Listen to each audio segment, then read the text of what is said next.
മിനിറ്റും 55. ആകാശവാണി. നമസ്കാരം. പ്രത്യേക വാർത്താ ബുള്ളറ്റിൻ വായിക്കുന്നത് അനിൽകുമാർ. വിദ്യാഭ്യാസമില്ലാതെ മാറ്റം സാധ്യമല്ലെന്ന് ഉപരാഷ്ട്രപതി ജഗദീപ് ധൻഖർ. ഉത്തർപ്രദേശിലെ ഗോരഖ്പൂർ ജില്ലയിലെ ആദ്യ സൈനിക് സ്കൂൾ ഉദ്ഘാടനം ചെയ്യുകയായിരുന്നു അദ്ദേഹം. പരാജയഭീതി കൂടാതെ മുന്നോട്ട് പോയാൽ മാത്രമേ വിജയം സംഭവിക്കൂ എന്നും അദ്ദേഹം വിദ്യാർത്ഥികളോട് ആഹ്വാനം ചെയ്തു. ദേശീയതയോട് വിട്ടുവീഴ്ച ചെയ്താൽ അത് രാഷ്ട്രത്തോടുള്ള വഞ്ചനയാകുമെന്നും ഉപരാഷ്ട്രപതി വ്യക്തമാക്കി.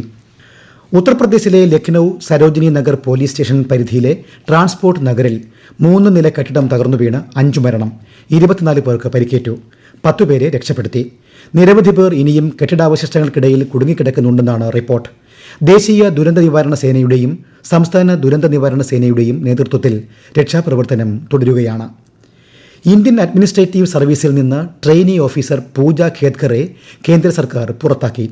സിവിൽ സർവീസ് പരീക്ഷ എഴുതാനായി വ്യാജരേഖ സമർപ്പിച്ച കേസിൽ 1954 IAS പ്രൊബേഷൻ ചട്ടങ്ങൾ പ്രകാരമാണ് നടപടി. സംസ്ഥാനത്തിന്റെ പൊതുവിതരണ സമ്പ്രദായം രാജ്യത്തിനാകെ മാതൃകയാണെന്ന് മന്ത്രി GR അനിൽ. റേഷൻ കടകൾ വഴി ഗ്രാമീണ മേഖലകളിൽ ഉൾപ്പെടെ എല്ലാ സേവനങ്ങളും ലഭ്യമാക്കുകയാണ് സർക്കാർ ലക്ഷ്യമെന്നും മന്ത്രി മലപ്പുറത്ത് വ്യക്തമാക്കി. ഈ ഓണത്തിന് പൊതുവിതരണ ഔട്ട്ലെറ്റുകളിൽ എല്ലാ അവശ്യ വസ്തുക്കളും എത്തിച്ചിട്ടുണ്ടെന്നും അദ്ദേഹം പറഞ്ഞു. പട്ടയമേളയുടെ സംസ്ഥാനതല ഉദ്ഘാടനം ഈ മാസം 12-ന് കളമശ്ശേരിയിൽ മുഖ്യമന്ത്രി പിണറായി വിജയൻ നിർവഹിക്കും. ചടങ്ങിൽ റവന്യൂ വകുപ്പ് മന്ത്രി K രാജൻ അധ്യക്ഷനായിരിക്കും. എല്ലാ ജില്ലകളിലും സ്ട്രോക്ക് സെന്ററുകൾ യാഥാർത്ഥ്യമാക്കുമെന്ന് ആരോഗ്യമന്ത്രി വീണ ജോർജ്. സംസ്ഥാനത്ത് മെഡിക്കൽ കോളേജുകൾക്ക് പുറമെ 12 ജില്ലകളിൽ ആരോഗ്യ വകുപ്പിന് കീഴിൽ നിലവിൽ സ്ട്രോക്ക് സെന്ററുകൾ പ്രവർത്തിക്കുന്നുണ്ട്. മലപ്പുറം, വയനാട് ജില്ലകളിൽ ഈ വർഷം തന്നെ സ്ട്രോക്ക് സെന്ററുകൾ യാഥാർത്ഥ്യമാക്കുമെന്നും മന്ത്രി പറഞ്ഞു. തിരുവനന്തപുരം നഗരത്തിൽ തടസ്സപ്പെട്ട കുടിവെള്ള വിതരണം നാളെ പുനരാരംഭിക്കും. മന്ത്രി V ശിവൻകുട്ടിയുടെ അധ്യക്ഷതയിൽ ചേർന്ന യോഗത്തിലാണ് തീരുമാനം. വഴുതക്കാട്, തെക്കാട് വാർഡുകളിലെ കുടിവെള്ള വിതരണം പൂർവ്വസ്ഥിതിയിലാക്കുന്നതുവരെ 10 ടാങ്കറുകളിൽ നഗരസഭയുടെ നേതൃത്വത്തിൽ ശുദ്ധജല വിതരണം നടത്തും. ഓണനാളുകളിൽ ഈ മേഖലയിൽ വാട്ടർ അതോറിറ്റി 10 ടാങ്കറുകളിൽ കൂടി കുടിവെള്ളം എത്തിക്കും. 2047 വികസിത ഭാരതമെന്ന ലക്ഷ്യം കൈവരിക്കുന്നതിൽ വിദ്യാർത്ഥി സമൂഹത്തിന് വലിയ പങ്കുവഹിക്കാനാകുമെന്ന് കേന്ദ്ര സഹമന്ത്രി ജോർജ് കുര്യൻ. കേരളത്തിലെ വിദ്യാഭ്യാസ വികസനത്തിൽ സാമൂഹ്യ പരിഷ്കർത്താക്കൾക്കും സാമൂഹ്യ പ്രസ്ഥാനങ്ങൾക്കും വലിയ പങ്കുണ്ടെന്നും കേന്ദ്ര സഹമന്ത്രി കോഴിക്കോട് പറഞ്ഞു. സംസ്ഥാനത്തെ ഭാഗ്യക്കുറി ഏജന്റുമാർക്കും വിൽപ്പനക്കാർക്കും ഓണക്കാല ഉത്സവ ബത്ത 7000 രൂപയായി ഉയർത്തി. പെൻഷൻകാർക്ക് 2500 രൂപ ലഭിക്കുമെന്നും മന്ത്രി KN ബാലഗോപാൽ അറിയിച്ചു.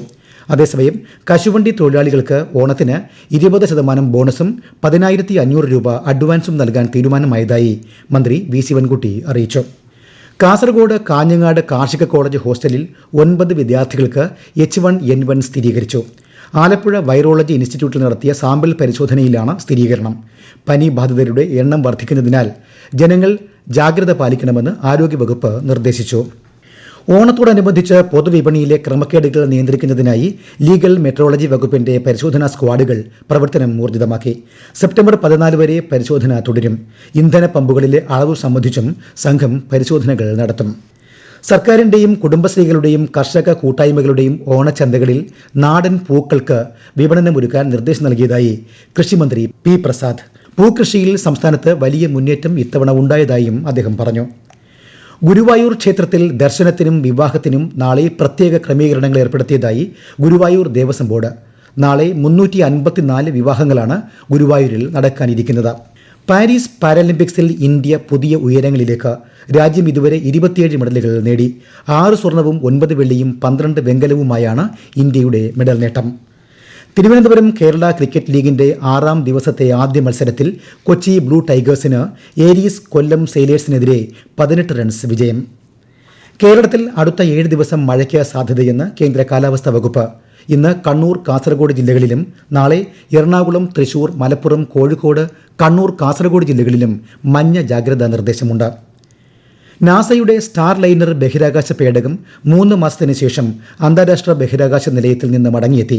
നാസയുടെ ബഹിരാകാശ യാത്രികരായ ബുച്ച് വിൽമോർ, സുനിത വില്യംസ് എന്നിവരെ അന്താരാഷ്ട്ര ബഹിരാകാശ നിലയത്തിൽ എത്തിച്ച ശേഷം പേടകത്തിന് സാങ്കേതിക തകരാർ സംഭവിക്കുകയായിരുന്നു. ബുച്ച് വിൽമോറും സുനിത വില്യംസും ഫെബ്രുവരി വരെ ബഹിരാകാശ നിലയത്തിൽ തുടരാനാണ് സാധ്യത. പ്രത്യേക വാർത്താ ബുള്ളറ്റിൻ കഴിഞ്ഞു.